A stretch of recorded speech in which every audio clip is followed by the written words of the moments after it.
मुकेश अंबानी पैसे वाला है तो उसने अपने को जियो बांटा, सबको उसने कहा फ्री है, जितना जो करना है वो कर लो। तो कितना दिलदार आदमी, मुझे बहुत भला बहुत अच्छा आदमी लगता है बेचारा मुकेश अंबानी। 2G चला करता था, और एयरटेल वोडाफोन वाले नखरे किया करते थे, 599 में 1 GB देंगे, 2 GB देंगे, उसमें 2G में चक्री घूमती रहती घूमती रहती घूमती रहती, और अपने को लगता है ये जो चक्री घूमती है इसका मतलब इंटरनेट। फिर आप पता चला कि नहीं साहब, इंटरनेट अलग चीज होती है। तो मुकेश अंबानी का इस बात के लिए तो दिल की गहराइयों से कोटि कोटि धन्यवाद। पर तब भी मैंने बात की, लाखा जी के टाइम में जावर में सिल्वर निकलने शुरू हो गई थी,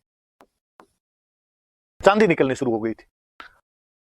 देखो एक तो सीधा सा मैं सिंपल सा एक चीज बताऊं कि वास्तव में सीसा और जस्ता जो दो खनिज होते हैं, अपने लेड और जिंक जो दो खनिज होते हैं, ये निकलते हैं। इनके साथ में थोड़ी बहुत मात्रा में चांदी भी निकलती है वहां पर। और अपना हिस्ट्री में जब पढ़ते हैं तो अपन ये कहते थे कि वहां से चांदी निकलती थी।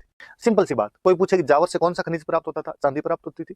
किसके टाइम में निकलनी शुरू हुई? तो लाखा या लक्ष्य के टाइम में निकलनी शुरू हुई। अब हम कहेंगे हम क्यों याद कर रहे हैं, ये तो हम ज्योग्राफी में याद करेंगे, वहां पर अलग से मिनरल्स पढ़ते हैं, वहां याद कर लें। पर इसका मतलब यह है कि किसी राजा के टाइम में वहां पे इकोनॉमिक रिसोर्सेज बढ़ गए थे, और जब किसी राज्य के इकोनॉमिक रिसोर्सेज बढ़ेंगे इसका मतलब वो राज्य स्ट्रांग होता जा रहा है। तो मेवाड़ की पोजीशन और स्ट्रांग होती जा रही है, क्योंकि वहां पे खनिज निकलने शुरू हो गए थे। खनिज कौन सा है, मिनरल कौन सा है? सिल्वर निकल रही है। कहां से निकल रही है? तो जावर से निकल रही है। और किसके टाइम में निकल रही है? तो लाखा। जावर का नाम आगे और आएगा, मैं और आपको इसके बारे में बताता रहूंगा आगे। फिर एक लिखा हुआ पिछोला झील।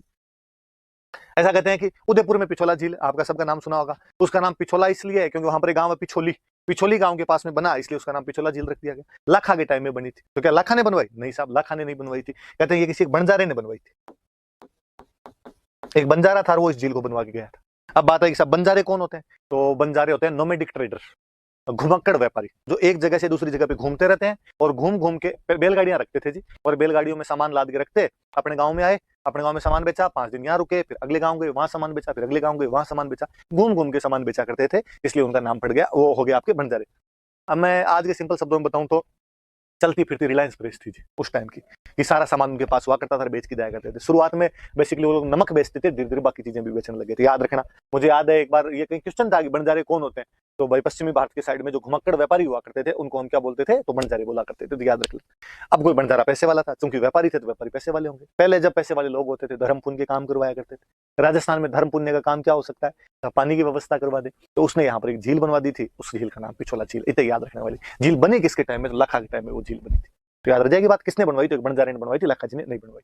पर कहते अब पिछोला की बात है तो मैं और बात करता हूँ। इस पिछोला के पास में एक चबूतरा बना हुआ है, उस चबूतरे को बोलते हैं नटनी का चबूतरा। अब ये क्या भला है? मुझे याद है एक बार किसी एग्जाम में क्वेश्चन पूछा हुआ है, नटनी का चबूतरा कौन सी झील के पास बना हुआ है? तो किसी पिछोला झील के पास बना। सुन लो थोड़ी सी बात, इसके बहाने याद रह जाएगी, और तो कुछ ही नहीं है कि नटनी का चबूतरा क्या है। ऐसा कहते हैं कि भाई नट भी एक जाति होती है, खेल दिखाने का काम करती है। आपने कभी देखो सर्कस टाइप वाले खेल, कि 2 पिलर लगाए, 2 बांस बांधे, उनके बीच में रस्सी डाल दी, और कोई महिला या बच्चा उस रस्सी के ऊपर चलता है। मतलब बड़ा कंसंट्रेशन का खेल है, पूरा उस पर ध्यान रखना पड़ता है, आप गिर सकते हो, पर वो लोग करते हैं सब, उनका परंपरागत पैसा है, वो अपने आप में ट्रेडिशनल तरीके से करते आ रहे हैं आज दिन तक। तो ऐसे एक बार कोई एक नट था, मेवाड़ के राजा के दरबार में आया, और उसने राजा और पहले राजा महाराजा ऐसे खेल देखना पसंद किया करते, और उसने कहा कि साहब मैं नट हूं और मैं रस्सी वाला खेल दिखाता हूँ। राजा ने कहा कौन सी बड़ी बात है, सारे नट रस्सी वाला खेल दिखाते हैं। उसने कहा नहीं साहब मैं थोड़ा अच्छा दिखाता। क्या अच्छा करता है? उसने कहा मेरी जो नटनी है, नट की वाइफ होगी नटनी हो गई, मेरी जो नटनी है वो पिछोला क्रॉस कर सकती। राजा ने कहा सुबह सुबह मैं मिला तेरे को, पिछोला तुझे पता तो है कितनी लंबी है? ये ठेठ इधर से उधर तक पड़ी, कैसे क्रॉस कर जाएगी? उसने कहा आप देख। और कहते हैं कि एक राजा ने घोषणा करवाई साहब इतने दिन बाद में ऐसे ऐसे नट की जो वाइफ है नटनी है वो पिछोला क्रॉस करेगी, सारे देखने के लिए आमंत्रित हो। तो नट ने कहा साहब मैं दिखा दूं पिछोला क्रॉस कर जाए तो क्या मिलेगा? राजा जी रो के अंदर थे। राजा ने कहा यदि पूरा क्रॉस कर जाए ना तो आधा मेवाड़ दिया, आधा राज्य दे दूंगा इनाम में। अब भाई लोग और इकट्ठे हुए दूर दूर तक, जब इतना बड़ा इनाम रख दिया गया तो अब वो 2 पिलर बांधे गए, और पिलर के बीच में रस्सी बांधी गई, और रस्सी पिछोला को क्रॉस करती हुई रस्सी बांधी गई, नटनी उसके ऊपर चल रही थी, और कहते नटनी आधी से ज्यादा पिछोला क्रॉस कर गई थी। और जनता आउटिंग करे गया, थोड़ा सा और बचा हुआ है, थोड़ा सा और है, चलो यहाँ से थोड़ी दूर और चलो, थोड़ी दूर और चलो। और सब राजा केवल एक गुमसुम बैठा, बाकी राजा के मंत्री मंत्री जनता सब खुश हो। पर राजा को जैसे जैसे नटनी आगे बढ़ा, राजा को लगे अब गए, अब ये आधा मेवाड़ गया, आधा मेवाड़ गया। राजा ने अपने आस पड़ोस में देखा यार सारे मंत्री बैठे बड़े राजी हो रहे हैं। उसने मंत्रियों कहा तुम किस बात के खुश हो रहे हो? मैं यदि आधा मेवाड़ दूंगा तो मैं आधे स्टेट का राजा, मैं आधे स्टेट का राजा, तो मंत्री भी आधे ही होंगे, तुम कहीं जाओगे घर पे, मेरी शक्तियां घटेगी, तुम्हारी शक्तियां भी घटेगी। उनको हाँ सर ये तो सोचा ही नहीं था हमने। तो क्या किया जाएगा? इस नटनी को रोको।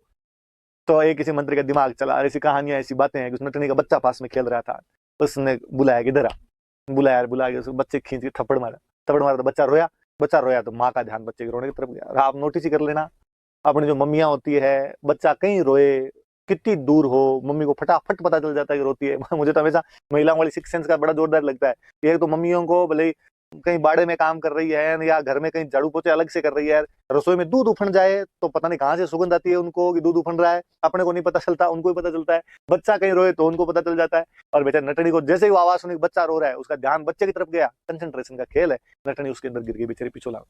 और राजा जी खड़े हुए, राजा जी खड़े हुए, यस मैं जीत गया, क्रॉस नहीं हो पाई। नट ने बेचारे ने कहा, राजा जी क्या करते हो ऐसे यार, आपके तो केवल जीत हार की बात है, मेरी तो गृहस्थी बर्बाद हो गई, मेरी तो लुगाई मर गई, पिछोला में गिर गई। और राजा जी ने कहा तू चिंता मत कर, इस नटनी का चबूतरा बनवा देंगे, यहाँ पे प्लेटफॉर्म बनवा देंगे बाहर, और चबूतरा होगा और तुम आ जाना वहां पे, उसको नटनी का चबूतरा ही कहेंगे। तो कहते हैं उस नटनी के हाथ में यहाँ पे चबूतरा बनाया गया। तो अपने याद रखने वाली सी बात है जी, इसके बारे में थोड़ी याद रह जाएगी कि नटनी का चबूतरा कौन सी झील के पास है, तो पिछोला झील के पास में।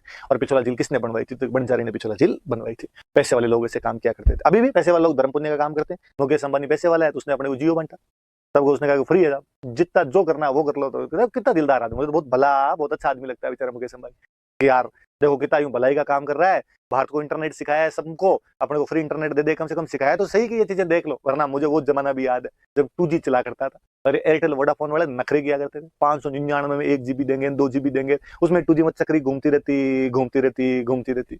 और अपने को लगता है कि ये चक्री घूमती है इसका मतलब इंटरनेट है। फिर आप पता चला कि नहीं साहब, इंटरनेट अलग चीज होती है। तो मुकेश अंबानी का इस बात के लिए तो दिल की गहराइयों से कोटि कोटि धन्यवाद दिया जाना चाहिए। मुझे तो वैसे ही मुकेश अंबानी बेचारा खूब ही पसंद आता है। और मुझे तो और जब मुकेश अंबानी ने अपनी बेटी ईशा अंबानी की शादी पीरामल के बेटे के साथ की, पीरामल अपने राजस्थान का है, झुंझुनू में एक छोटा सा कस्बा पड़ता है बगड़, और बगड़ के सेठ थे वो पीरामल, जो बगड़ छोड़ के यहाँ से बाहर चले गए थे, इतने बड़े सेठ हुए कि मुकेश अंबानी ने अपनी बेटी की शादी। मुझे तो और लगा कि अपने राजस्थान की ब्याई जी, और इसकी इज्जत नहीं करे तो किसकी करे। तो भाई रे, बाकी पैसे वाला मुझे जितना गालियां निकालनी हो तो निकाल लेना, पर मुकेश अंबानी देखो अपने ब्याई जी है तो कम से कम उनका यूं ख्याल इस मामले में किया जाना चाहिए। अपने को जियो दिया, अपने जिस मोबाइल में बैठ के देख रहे हैं जियो से ही देख रहे होंगे ज्यादातर, ये मुकेश अंबानी का दिया हुआ है, उसकी वजह से रेट वगैरह कम हुए थे। यदि वो जियो नहीं लाता तो रेट और भयंकर चले जाते। एयरटेल वोडाफोन वाले वो 2G वाली चक्री घुमाते रहते अब तक। तो वैसे धर्मपुन के काम पहले करते थे, आज भी धर्मपुन काम करते। और देखना, और बाणी इस मामले में दिलदार होते ही हैं जी। आज भी किसी शहर में जाके देखना, वहां पे जितनी भी धर्मशालाएं मिलेगी वो सब बाणियों की बनाई। आपको नाम मिलेंगे, सेठ कल्याण दास ने अपनी माता की याद में इस धर्मशाला का निर्माण करवाया, सेठ धर्मदास ने अपनी पत्नी की याद में इस प्याऊ का निर्माण करवाया, फलाने सेठ जी के 3 बेटों ने यहाँ पे सराय का निर्माण करवाया। ऐसे खूब सारे काम मिल जाएंगे। तो बाणी पैसे लगा सकते हैं जी, उनको ये धर्मपुन के काम रुचते हैं, जचते हैं। वैसे ही कोई बंजारा था, उसने एक झील बनवाई, वो झील कौन सी थी, पिछोला। इस बहाने लोग याद रह जाएगी, अपने खूब सारी बातें कर ली।